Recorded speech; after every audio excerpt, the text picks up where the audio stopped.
इराणवर अण्वस्त्रांचा हल्ला करण्याची मला गरज काय? डोनाल्ड ट्रम्प यांनी अणुहल्ल्याची शक्यता फेटाळलेली आहे. अण्वस्त्र हल्ला करणार का हा प्रश्नच मूर्खपणाचा असल्याचं डोनाल्ड ट्रम्प म्हणाले. आखाती युद्धात अण्वस्त्रांचा वापर करणार नाही यावरही डोनाल्ड ट्रम्प यांनी भाष्य केलंय. ऑपरेशन फ्युरीचे उद्देश आता साध्य झालेत असंही त्यांचं म्हणणं आहे. अण्वस्त्रांचा वापर कुणीही करू नये, आम्ही करू देणार नाही असं डोनाल्ड ट्रम्प यांनी म्हटलंय. होर्मुझच्या सामुद्रधुनीतली नाकेबंदी मात्र न हटवण्यावरती डोनाल्ड ट्रम्प ठाम आहेत. अमेरिकेचे अध्यक्ष डोनाल्ड ट्रम्प यांनी पुन्हा एकदा स्पष्ट केलंय, नाकेबंदीमुळे इराणला रोज 500 दशलक्ष डॉलर्सचं नुकसान होतंय असंही ट्रम्प म्हणाले. करार केल्याशिवाय नाकेबंदी हटवणार नाही यावरही डोनाल्ड ट्रम्प ठाम आहेत.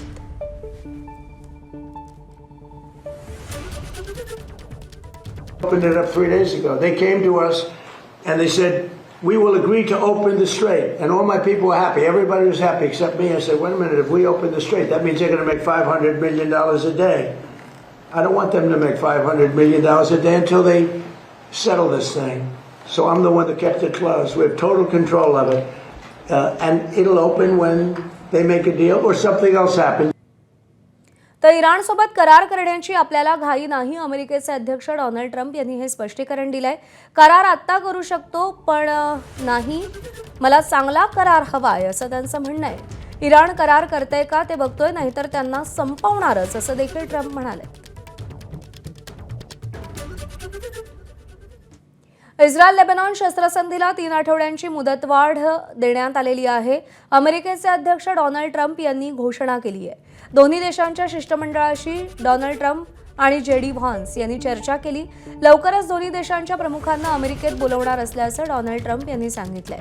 लेबनॉनला हिजबुल्लाच्या जाळ्यातून बाहेर काढणार असल्याचा दावा देखील डोनाल्ड ट्रम्प यांनी केलेला आहे.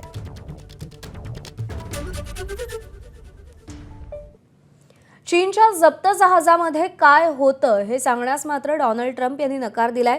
जहाजात नक्कीच काहीतरी आहे, पण ते टॉप सिक्रेट असल्याचं त्यांनी म्हटलंय. जहाज जप्त केल्यामुळे बऱ्याच गोष्टी आम्हाला कळल्या असंही त्यांनी म्हटलंय. चीननं नाकेबंदी तोडल्यानं राग आला नाही असं देखील त्यांचं म्हणणं आहे. नाकेबंदी तोडणाऱ्या इतर देशांची जहाजही जप्त करतोय असं डोनाल्ड ट्रम्प म्हणाले. क्षेपणास्त्र निर्मितीच्या रसायनांचं जहाज होतं अशी आतापर्यंत माहिती समोर आली आहे.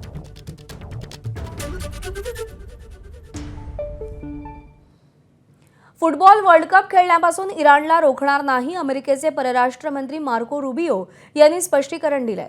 इराणऐवजी अपात्र ठरलेल्या इटलीचा विचार होत होता. आमचं फुटबॉलपटूंशी वैर नाही असं मार्को रुबियोंनी स्पष्टीकरण दिलंय.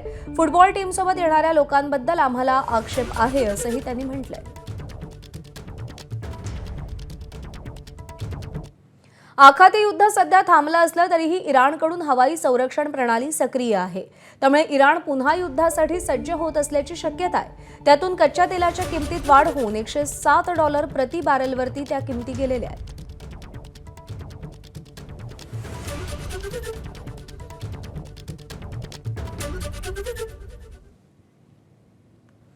पेट्रोल आणि डिझेल दरवाढीची शक्यता वर्तवली जाते, पण सरकारनं ती सपशेल फेटाळलेली आहे. देशांतर्गत इंधन दरामध्ये 25 ते 30 रुपयांच्या दरवाढीची शक्यता एका खासगी वित्त समूहानं वर्तवली होती. पेट्रोलियम आणि नैसर्गिक वायू मंत्रालयानं हे वृत्त दिशाभूल करणारं आणि बाजारात पसरवली जाणारी ही एक अफवा असल्याचं म्हटलंय. सध्या सरकारकडे पेट्रोल आणि डिझेलच्या दरात वाढ करण्याचा कोणताही प्रस्ताव नाही असं पेट्रोलियम मंत्रालयानं म्हटलंय.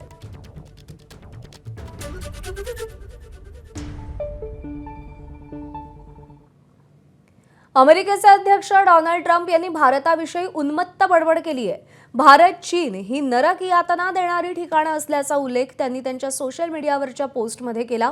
भारत आणि चीनसारख्या देशातून लोक अमेरिकेत येऊन बाळंतपण करत नागरिकत्व मिळवतात असा दावा त्यांनी केला. या देशांना हेल होल असं त्यांनी संबोधलं होतं. ट्रम्प यांनी केलेलं विधान अज्ञानावर आधारित असून ते अभिरुची शून्य आहे असं भारतानं सुनावलंय. भारतानं संताप व्यक्त केल्यावरती अमेरिकेच्या भारतातल्या दूतावासानं सारवासारव केली.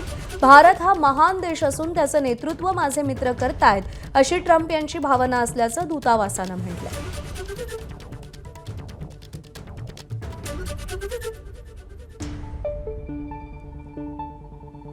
तर सामनानं या प्रकरणात काय टीका केली आहे पाहूया. ट्रम्प यांनी भारताचा, भारतीय नेतृत्वाचा आणि अमेरिकेच्या विकासात मोलाचं योगदान देणाऱ्या अमेरिकन भारतीयांचा गलिच्छ शब्दात अपमान करावा आणि हा अपमान गिळून मोदींनी त्यावर ट्रम्प मैत्रीची ढेकर द्यावी, असेच मागच्या काही वर्षांपासून सुरू आहे. त्यामुळेच भारताला नरक म्हणण्यापर्यंत प्रेसिडेंट ट्रम्प यांची मजल गेली आहे. काही वर्षांपूर्वी मोदींनी स्वतः पता नहीं क्या पाप किए जो हिंदुस्तान में पैदा हुए अशा शब्दात मायभूमीची लक्तरं परकीय भूमीवर जाहीरपणे काढली होती. त्यामुळे ते काय ट्रम्प यांना जाब विचारणार? प्रेसिडेंट ट्रम्प सातत्यानं भारताचा अपमान करीत आहेत आणि ट्रम्पशाहीत स्वर्ग पाहणारे मोदी अर्थातच मौन बाळगू नये.